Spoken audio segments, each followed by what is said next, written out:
En el nombre del Padre, del Hijo, del Espíritu Santo. Amén. Ave María Purísima, sin pecado concebida.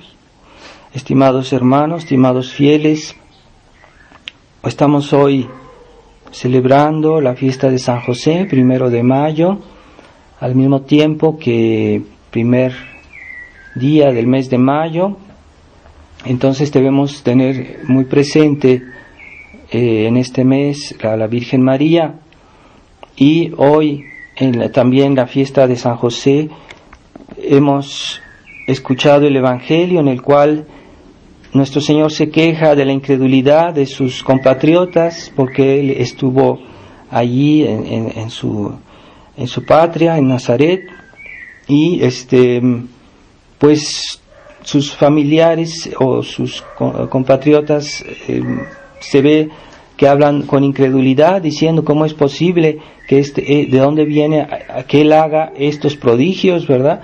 Siendo Él un hijo de un carpintero que conocemos muy bien, o también que aquí entre nosotros están sus hermanos, que en aquel tiempo se llamaba hermanos a los primos o a las primas, ¿verdad? El argumento que siempre dan los protestantes para desprestigiar a nuestro Señor o a la virginidad de la Virgen María. Entonces, en realidad eran sus primos. Entonces, esta incredulidad, nuestro Señor se queja de esa incredulidad que hay entre sus compatriotas, y por eso no hizo muchos milagros, como dice el Evangelio, y no se quedó mucho tiempo con ellos. Entonces, esa incredulidad que desagrada tanto a Dios, ¿verdad? Esa incredulidad que puede, así como en aquella época, pues puede repetirse en nuestra época. Esa incredulidad quiere decir aquellos que no tienen fe, o que tienen una fe debilitada por varias razones, puede ser por varios motivos.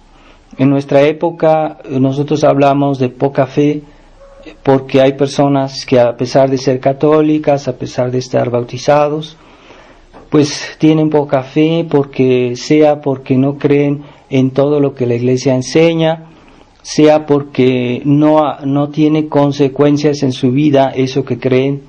Entonces tienen poca fe porque no practican, o porque no rezan, o porque de alguna manera no quieren corresponder a todas las verdades de la fe. Y tenemos en ese sentido que ser prácticos, ¿verdad? No basta decir yo creo, no basta decir yo estoy convencido, o yo soy de la tradición y yo tengo muchas buenas ideas, muchas convicciones, pero en la vida no se nota.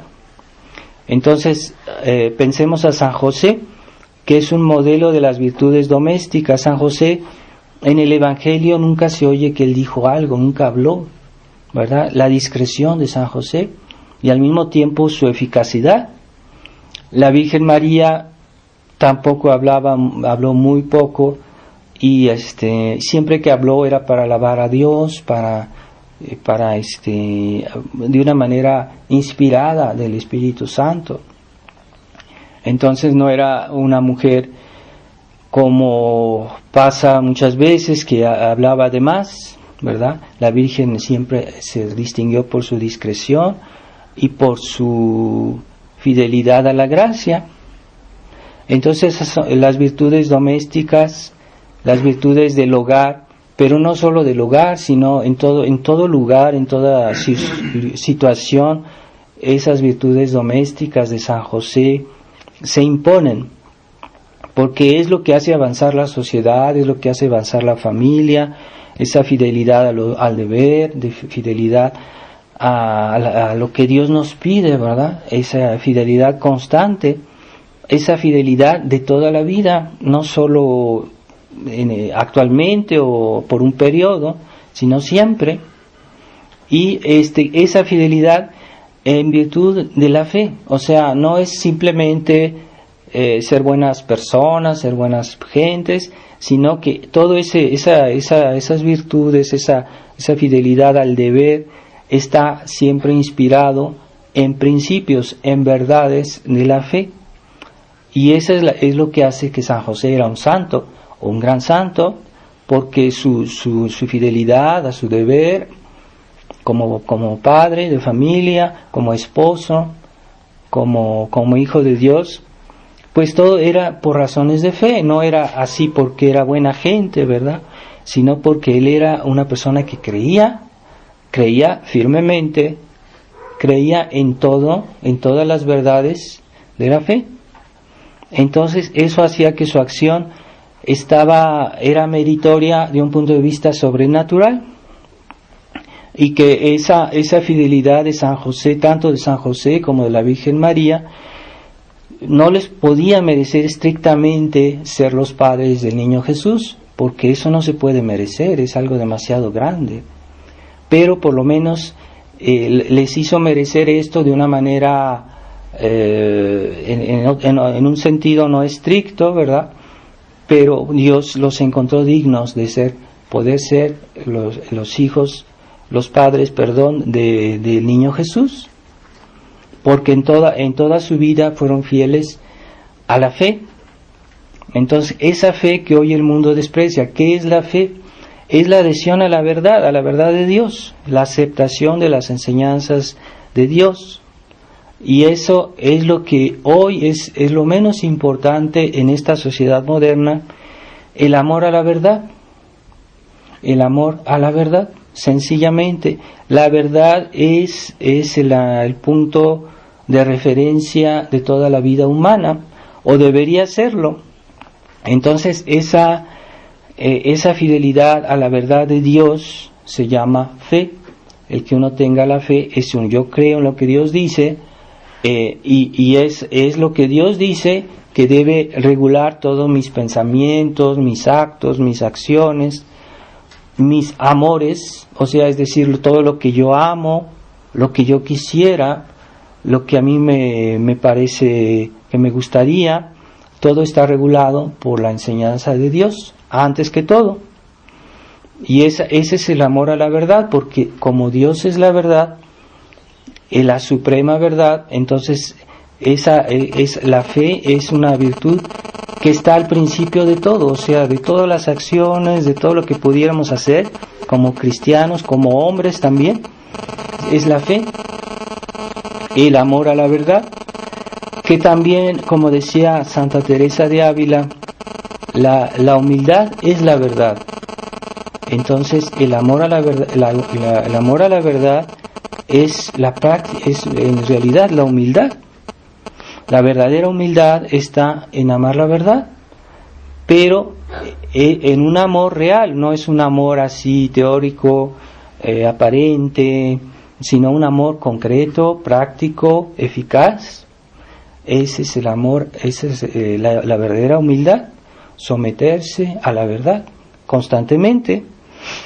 Entonces hoy se oye decirse todos los comentarios cada vez más extraños, cada vez más escandalosos de este Papa que tenemos actualmente, el Papa Francisco, que cada vez hace todo con más desprecio a la verdad, por una aparente misericordia de Dios hacia los pecadores, por una aparente bondad que llega a justificar el pecado que Jesucristo condenó, porque ya está yendo contra las mismas palabras de nuestro Señor, que dijo: aquello que Dios unió no lo separa el hombre, o lo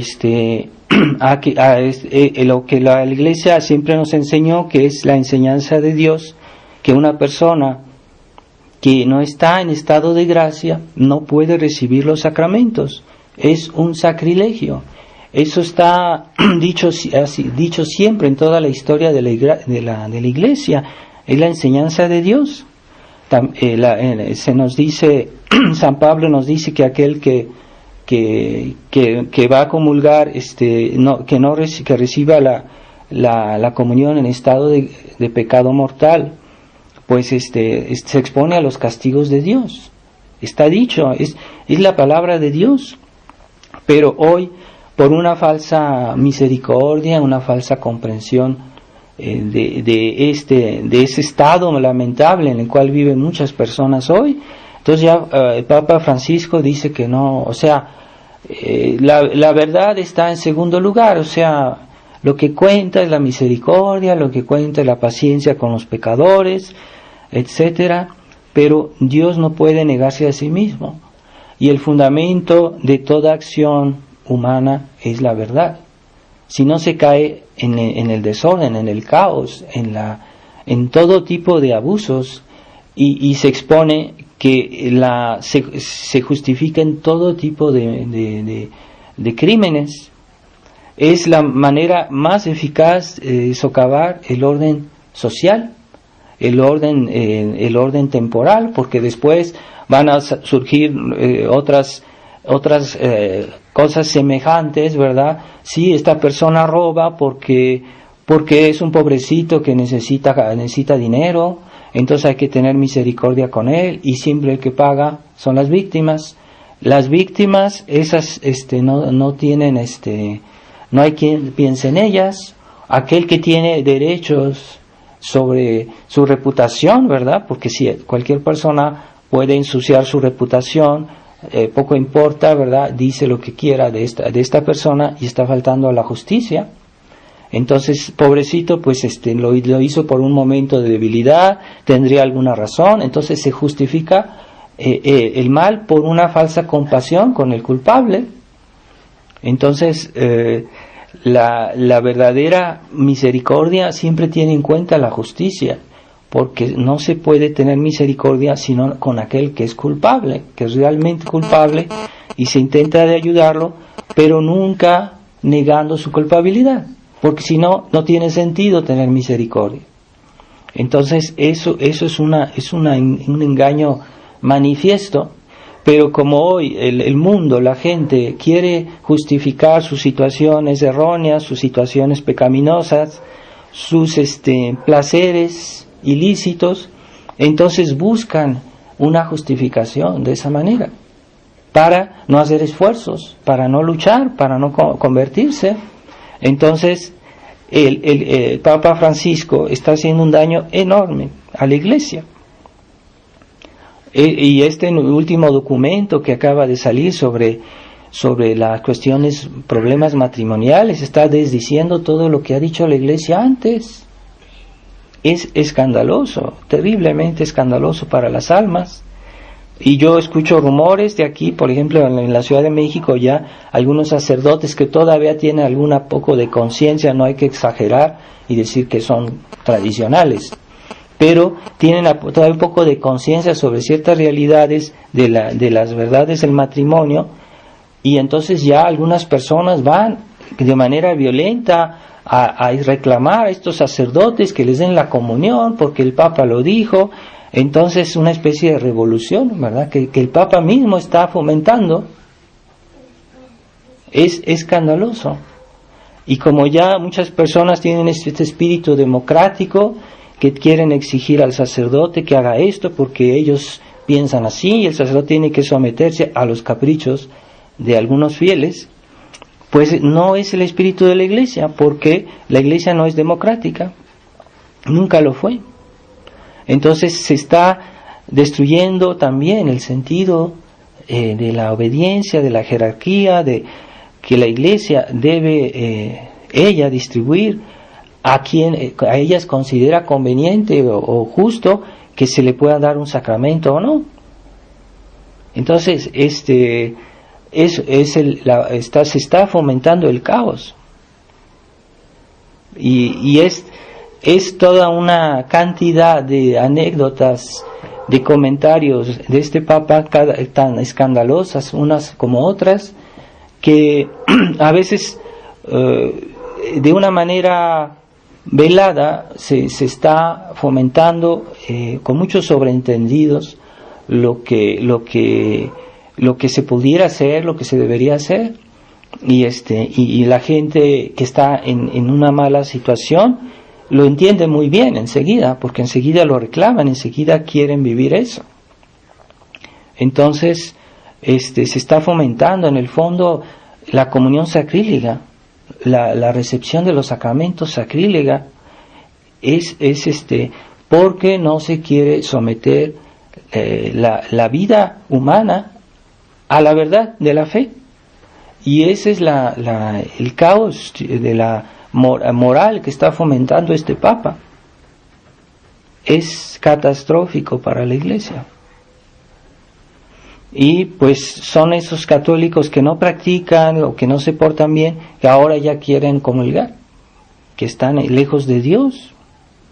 Entonces no es hacerles un favor de mantenerlos en esa situación, en lugar de decirles, como la Iglesia siempre dijo, bueno, aquel que peca tiene que asumir su error.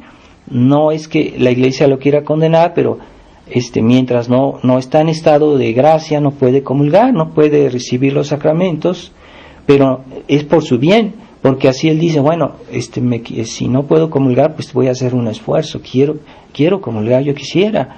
Entonces eso lo ayuda, es en realidad un bien. Esas limitaciones que la Iglesia siempre puso, incluso castigos, ¿verdad? Por ejemplo, si nos confesamos, la penitencia es un castigo, no es una cosa así como de una costumbre cualquiera, ¿no?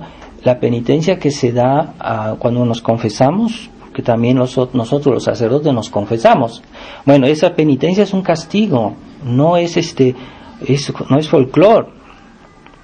Entonces, pensemos en que el pecado, el error tiene su salario. El salario es el castigo, pero este castigo, y ahí está la belleza de la misericordia, de la verdadera misericordia, es que Jesucristo murió por nosotros para pagar ese pecado. Es un acto de justicia muy terrible, muy severo, que el Hijo de Dios haya muerto por nosotros para pagar nuestros pecados, unos pecados que Él no hizo, y que se pague así con su sangre, con su vida. Es un acto de justicia, pero también de grandísima misericordia. Y ahí está la verdadera misericordia, que es cuando se reconoce la justicia. La verdadera misericordia se practica cuando se hace respetar la justicia, teniendo compasión con el pecador, y en la manera que se pueda, en la medida que se pueda, pues evitar que el pecador tenga las consecuencias de su pecado. Pero el perdón viene muchas veces por simplemente el hecho de reconocer que uno se equivocó, y es lo principal, ¿verdad? Como el buen ladrón que estaba al lado de nuestro Señor, que había pasado su vida robando, pero sí reconoció que se había equivocado. Entonces, el reconocer nuestros errores, pero también vivir conforme a ese arrepentimiento. Dios nos ayuda en nuestras debilidades y tiene comprensión de que somos débiles. Él lo sabe muy bien, pero es muy importante que tengamos esa actitud de espíritu, de reconocer la verdad, y en la medida que podamos, porque todos somos débiles, podamos hacer un esfuerzo, y Dios nos va a ayudar. Es a veces cuestión de tiempo. Por eso Jesús hizo los sacramentos que se renuevan. No es como el bautismo, se da una vez y es para siempre, y ya nunca se vuelve a recibir el bautismo. Pero los otros sacramentos, como la confesión, la comunión, Jesús quiso que se pudiera renovar. ¿Por qué? Porque Él sabe que somos débiles y necesitamos de nuevo y de nuevo y de nuevo su misericordia, su ayuda, su gracia. Y como una medicina, pues a veces no es así que de golpe todo se arregle, ¿verdad? Pero cada vez que nos confesamos, debemos pedir perdón de todos los pecados, sinceramente, con el sincero propósito de corregirnos. Ciertamente, pues si volvemos a caer, no porque eso esté programado, no que eso esté previsto, que digamos, sí, después voy a pecar, pues después me confieso, no, sino porque en realidad sí tenemos esa intención de corregirnos, pero a veces recaímos por debilidad, porque somos pecadores, pero Dios ahí se ve que nos quiere ayudar, porque nos da de nuevo y de nuevo la posibilidad, sin que quiera decir que cuando nos confesamos ya tenemos el cálculo de decir, después voy a volver a pecar, pues entonces no vale la confesión. Entonces debe haber siempre reconocimiento absoluto de la verdad de Dios, de la verdad de nuestra debilidad, de nuestros pecados, sí, también. Y ese fundamento de la vida cristiana, siempre la verdad, es muy importante, tener ese amor a la verdad, sobre todo la verdad divina, la verdad de la fe, pero toda verdad, hay que ser hombres veraces. Hay demasiados cristianos que tienen la facilidad de mentir, no es posible. ¿Cómo podemos ser miembros de la tradición, de la resistencia, como hoy se dice, si no tenemos esa intransigencia de la verdad? Y si hay alguien que miente fácilmente, ¿cómo va a tener principios profundos? Porque para tener principios profundos, convicciones arraigadas, hay que tener ese amor a la verdad que nos impide decir mentiras, o de robar, o de esas cosas aparentemente que no son graves, denotan una gran fragilidad desde el punto de vista de la actitud del espíritu. Es una persona que tiene eso, no puede tener convicciones muy profundas, porque es incompatible con una gran convicción cristiana, ciertas acciones que parecen que no son graves, en sí tal vez no lo sea, pero es la actitud de espíritu que denota una falta de profundidad, falta de entereza. Entonces el demonio se encarniza con las almas que no quieren ser que tienen esas almas que quieren vivir su vida cristiana bien. El demonio se encarniza más, y entonces cuando él no puede trabajarnos a nivel de ciertos pecados groseros, de ciertos pecados graves, entonces trata de trabajar las almas con la cuestión del orgullo, la cuestión de la soberbia, y desgraciadamente se nota muy bien la acción diabólica. Y yo considero que hoy en lo que se le llama la resistencia hay muchos problemas, porque el demonio trabaja más ahí donde él está más molesto, donde más le molesta que alguien haga algo bueno, que alguien haga algo auténtico, ahí está más presente. No es porque estas personas estén mal, sino porque él le molesta más a eso y trabaja más ahí. Y por eso también se habla que hay problemas en la resistencia. Yo considero que el demonio está descontento de que haya personas todavía que quieren vivir íntegramente no solo su fe, sino también la práctica de la fe. Entonces el demonio los molesta más y crea, pero por eso incita a la división, a las críticas, a las faltas de caridad o al exceso de exigencias que a veces son con razón. No digo que siempre sean falsas, pero es la manera, es el método, los medios que se utilizan para corregir estos errores que el demonio insiste y que desvía en una manera parcial lo que se debería hacer o la manera de hacerla.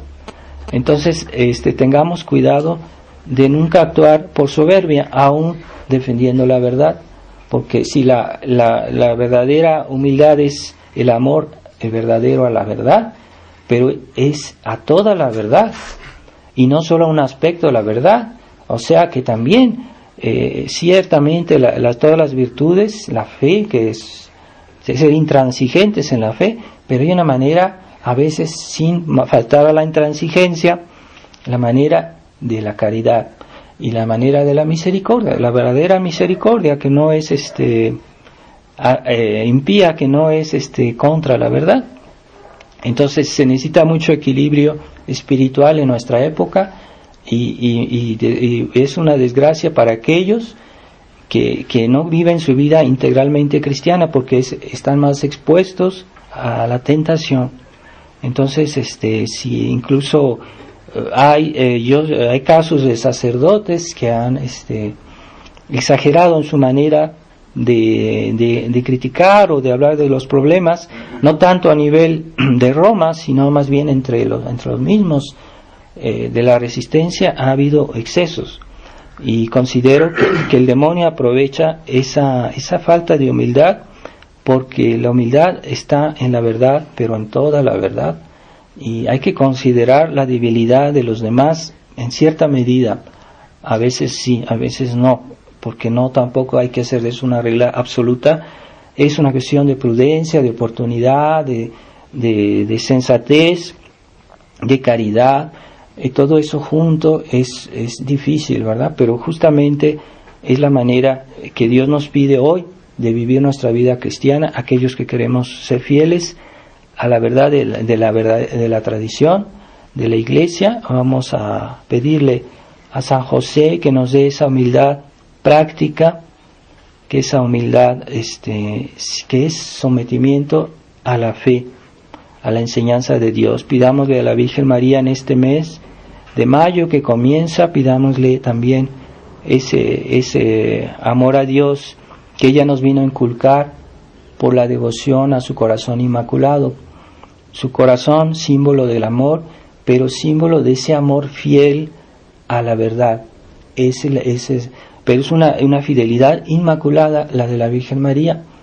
Entonces debemos pedir a la Virgen María que tengamos un amor como el de ella, que sea un reflejo del de ella, aunque nosotros con todas nuestras debilidades nunca seremos inmaculados, pero podemos tender a eso, y a la sombra de su corazón inmaculado vamos a progresar y a protegernos y a obtener las gracias que necesitamos para nuestra perseverancia.